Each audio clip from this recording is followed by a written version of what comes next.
Hello, আসসালামু আলাইকুম ভাইয়া। ওয়ালাইকুম সালাম। ভাইয়া সামিয়া কোথায়? অনেকক্ষণ ধরে কল দিয়ে যাচ্ছি। ওকে একটু ফোনটা দিবেন, একটা খুশির সংবাদ দেওয়ার ছিল। আমারও তো তোমাকে একটা খুশির খবর দেওয়ার আছে। কে আগে বলবে এখন? ভাইয়া আপনি বড়, আপনি আগে বলেন। আজ সন্ধ্যায় সামিয়ার বিয়ে হয়ে গেছে।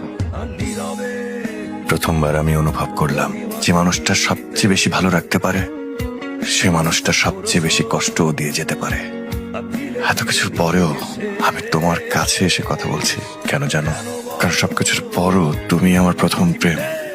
এই প্রেম আমাকে হাসিয়েছে, জীবনে মনে রাখার মতো কিছু মুহূর্ত দিয়েছে এবং কাঁদিয়েছে। কিন্তু তোমার কাছে এই প্রেম মূল্যহীন। স্বামী সংসার নিয়ে সুখেই আছো, সুখে থাকো, ভালো থাকো, এটা আমার কোনো আপত্তি নেই। কিন্তু তোমার কোনো কিছুতেই আমি আর নেই, এটা আমি মেনে নিতে পারছি না। এক্সকিউজ মি ম্যাম, আপনার কেকটা রেডি, প্লিজ চেক করে জানাবেন। চেক করা লাগবে না, আপনি প্যাক করে গাড়িতে দিয়ে যান। ওয়েট, আচ্ছা, আমাদের মেয়ের নাম কি হবে? এই গানি শেষে গান